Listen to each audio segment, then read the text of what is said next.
Heading डालिए isomerism, the compounds having same molecular formula, लिखिए इसको, बट हैव डिफरेंट स्ट्रक्चर और arrangement, but have different structure or arrangement in space are called isomers, and this phenomena is called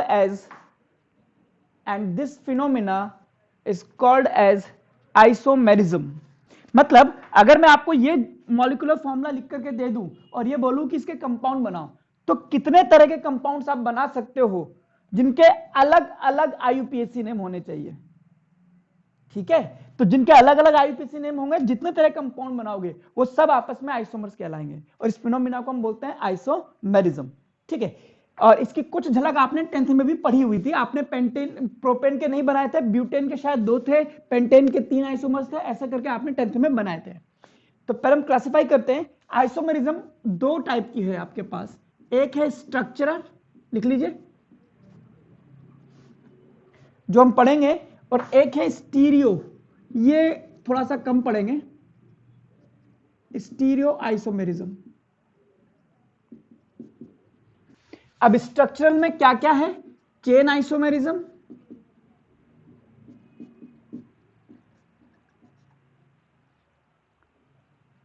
position isomerism,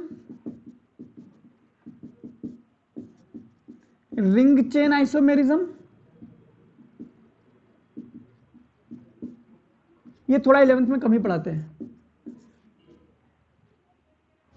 functional group isomerism, ये खूब पढ़ाया जाता है। Functional group isomerism,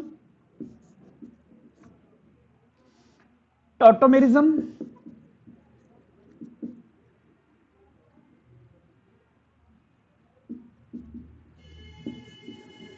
और metamerism.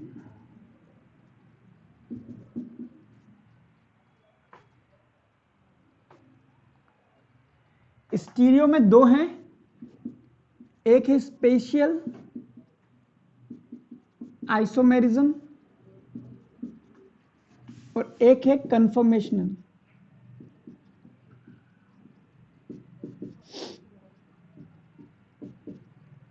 Special में 2 type का है,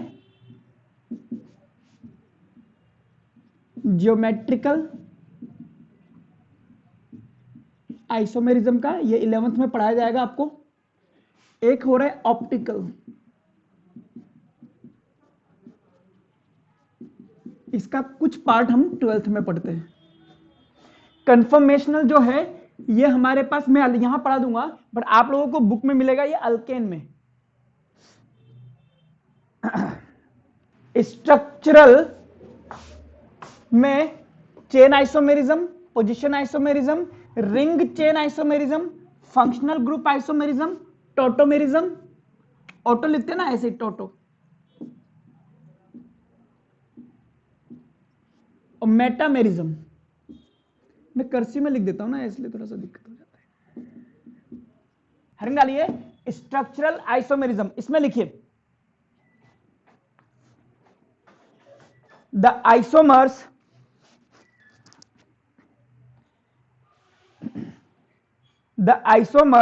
differ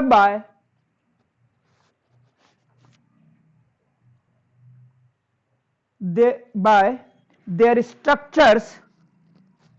The isomers differ by their structures are called structural isomers. यही वाला करा था आपने 10th में हल्का सा।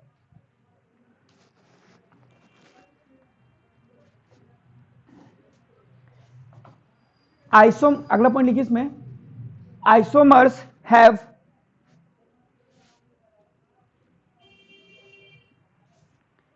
isomers can have,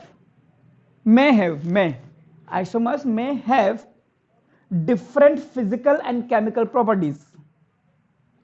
Isomers may have different physical and chemical properties.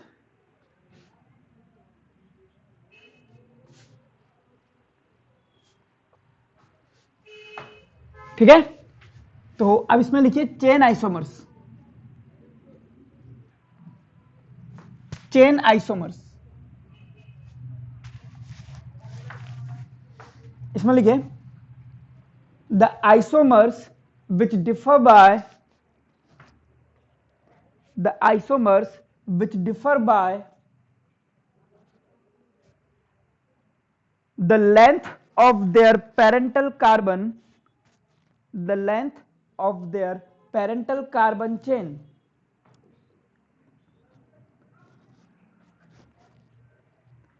are called chain isomers. Length of the parental carbon chain are called chain isomers. For example,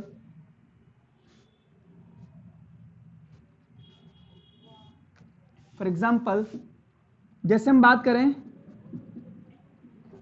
ये है, तो एक इसका ये बन सकता है जिसमें इसको क्या बोलते हैं, ब्यूटेन। ठीक है, कितने कार्बन की चेन है, 4 कार्बन की। लेकिन इसी का एक फॉर्मूला मैं ये भी बना सकता हूं,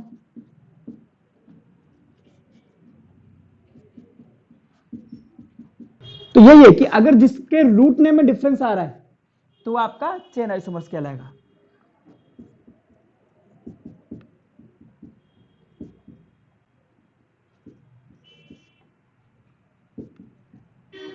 अब इसका मैं नाम लिखूंगा तो कार्बन चेन मेरी ये कहलाएगी 2 मिथाइल प्रोपीन।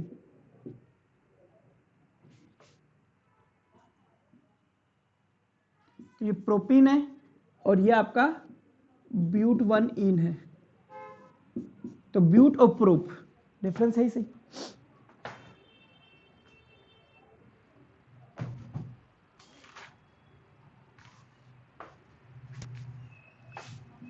सिमिलरली आप पेंटेन के बनाइए,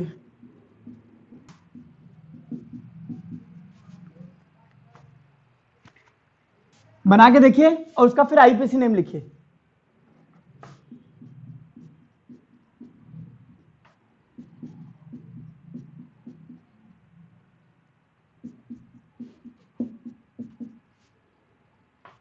तो इसको देखेंगे तो पेंटेन, इसको देखेंगे तो 2 मिथाइल ब्यूटेन, इसको देखेंगे तो 2 डाई मिथाइल प्रोपेन। ठीक है, हाइड्रोजन कंप्लीट कर लेना। तो 5 4 3 आपस में क्या है, ये चेन आइसोमर्स। पोजीशन आइसोमर्स लिखिए इसमें,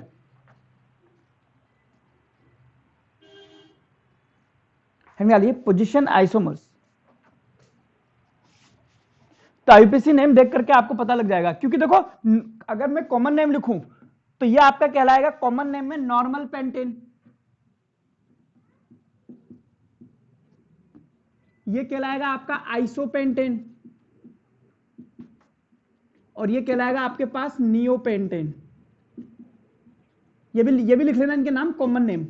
तो नॉर्मल आइसो नियो आपस में कैसे हैं, चेन आइसोमर्स के लिए यूज होते हैं।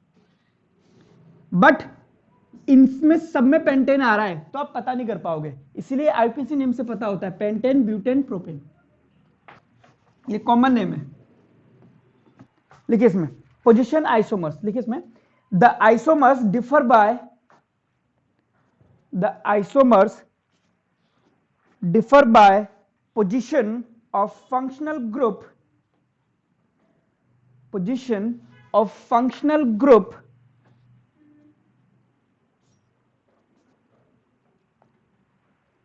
position of functional group, bracket में लिखिए monovalent, comma multiple bonds, multiple bonds और सब्स्टिट्यूट्स, और substitutes are called position isomers. Bracket में लिखना अपनी जानकारी के लिए, रूट नेम सेम होगा, मतलब length of carbon chain will be same, length of main carbon chain will be same, इसका मतलब है रूट नेम सेम होगा, मतलब प्रोपेन है तो सब में ही प्रोपेन आएगा। जैसे अब इन दोनों को देखिए, इसको देखूंगा तो प्रोपेन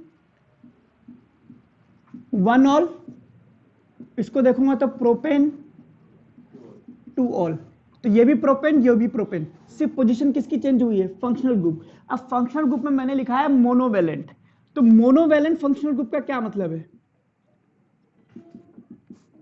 जैसे OH ये मोनोवेलेंट, COOH ये मोनोवेलेंट है, लेकिन कीटोन ये डाइवेलेंट है, दोनों तरफ वैलेंसी फ्री है। एनहाइड्राइड ये डाइवेलेंट है, मोनोवेलेंट में क्लोरीन आ जाएगा, ठीक है, साइनाइड आ जाएगा, ठीक है, ईथर, ईथर में भी दोनों तरफ वैलेंसी होती है, तो मोनोवेलेंट वालों के लिए बोलते हैं। अगर डाइवेलेंट आ गया तो उसको हम बोलते हैं मेटामर्स, ये मेटामर्स में यूज होगा, और ये स्ट्रक्चरल पोजीशन आइसोमर्स में।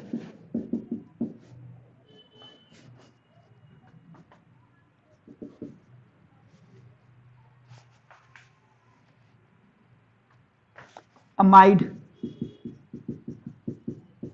अमाइन, अमीना,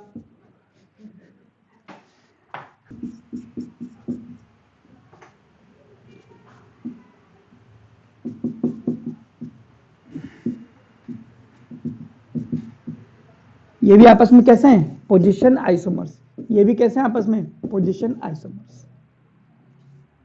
ये हेक्सेन के आइसोमर्स हैं, हालांकि आपको 10 में बनवाए नहीं गए होंगे, बट मैंने बनवाया था, अगर कोई याद है किसी को, कोई मेरे से पढ़ा था तो।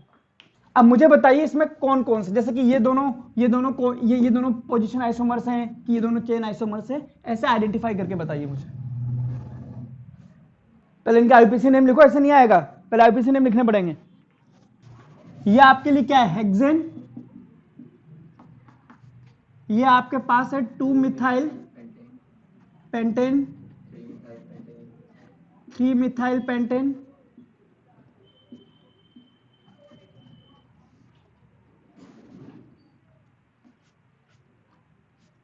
2,3 डाइमिथाइल ब्यूटेन, देख रहे हो कर्सिव लिख रहा हूं मैं, लोग नोटिस नहीं करते कंजर, अब यहां तो उठाना पड़ेगा ना, 2,3 डाइमिथाइल ब्यूटेन। अब आइए,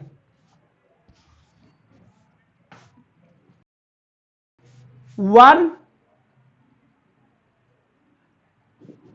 2,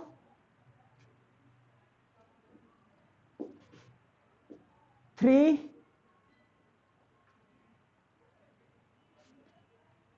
4 और 5, 1, 2, 3, ये दोनों सेम है ना, तो 2 और 3 आपस में कैसे हैं, चेन आइसोमर, क्योंकि रूट नेम इसका hexane, pentane, pentane, butane, butane, तो हेक्सेन का चेन आइसोमर हो गया ये वाला और ये वाला। अब इन दोनों में पेंटेन आ रहा है तो चेन आइसोमर तो नहीं है, एक 2 मिथाइल एक 3 मिथाइल, तो बेसिकली 2 और 3 आपस में चेन आइसोमर है, सॉरी पोजीशन आइसोमर है। यहां देखिए दोनों ब्यूटेन है, 2, 2, 2, 3, ये भी कैसे आपस में पोजीशन आइसोमर्स, तो ये आपस में पोजीशन आइसोमर्स हैं दोनों। बाकी ये वाला इसमें से एक और इसमें से एक, कोई भी एक आपस में कैसा है, चेन आइसोमर्स। C6H4Cl2, पहले आप इसकी स्ट्रक्चर बना के बताइए मुझे, लिखिए, नोट लिखिए छोटा सा, जब कार्बन और हाइड्रोजन की संख्या, when the number of carbon and hydrogen, जब कार्बन और हाइड्रोजन की संख्या लगभग सेम हो, इज ऑलमोस्ट सेम, लगभग सेम हो, या +-1 और +-2, मतलब एक कम ज्यादा भी हो तो चलेगा, या तो सेम हो या एक आधा कम ज्यादा हो। तो बेंजीन रिंग बनती है, तो बेंजीन रिंग बनती है। अब देखो, अगर आपसे मैं बोलूं पेंटेन, सुनना, पेंटेन था C5H12, जस्ट डबल आ गया, हेक्सेन C6H14, अभी मैंने आपको क्या दिया, तो ये समझ जाना अल्केन अल्कीन के तो बस का नहीं है। तो 6 कार्बन उससे ऑलमोस्ट सेम या उससे 1-2 कम कार्बन है, तो ये समझ जाना कि ये बेंजीन रिंग की बात कर रहा है। तो पहले इसके स्ट्रक्चर में मैं बनाऊंगा बेंजीन रिंग। सुनना, क्या फॉर्मूला होता है बेंजीन का, C6H6। अब ये क्या कह रहा है, 2 क्लोरीन जोड़नी है। बेसिकली ये स्ट्रक्चर ऐसी होती है, हर जगह पे हाइड्रोजन होता है इसके, तभी इसकी वैलेंसी कंप्लीट होगी, बट इस हाइड्रोजन को दिखाते नहीं है, ये इसके अंदर है, इसलिए हम बेंजीन को ये बनाते हैं। अब इसमें से एक वैलेंसी फ्री कर देता हूं, तो ये क्या बन गया, C6H5, एक हाइड्रोजन हटा दिया आपने यहां से, कितना है H4, यानी कितनी हाइड्रोजन हटेंगी, 2, तो एक हाइड्रोजन और हटा दी मैंने, तो इसकी स्ट्रक्चर क्या है, C6H4। ठीक है, तो मैं जो आपको कह रहा हूं कि अगर इसमें से एक हाइड्रोजन हटा दूं तो इसका स्ट्रक्चर ऐसा बनता है, और ये होता है C6H5, इसको हम बोलते हैं फिनाइल। लेकिन अगर इसमें से 2 हाइड्रोजन हटा दूं तो ये स्ट्रक्चर ऐसा बनता है।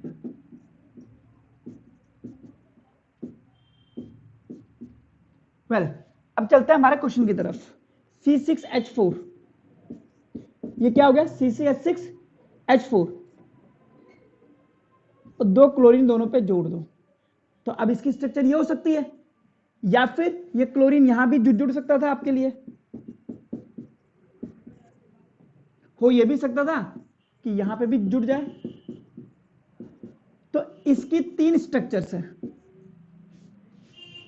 बट रूट नेम सेम है, सब में बेंजीन आएगा, पोजीशन अलग अलग है, ये 1 2, ये 1 2 3, ये 1 2 डाइक्लोरोबेंजीन है, ये 1 3 डाइक्लोरोबेंजीन है, और ये 1 4 डाइक्लोरोबेंजीन है, या ये कह सकते हो, इसको बोल सकते हैं ऑर्थो डाइक्लोरोबेंजीन, मेटा डाइक्लोरोबेंजीन और पैरा डाइक्लोरोबेंजीन।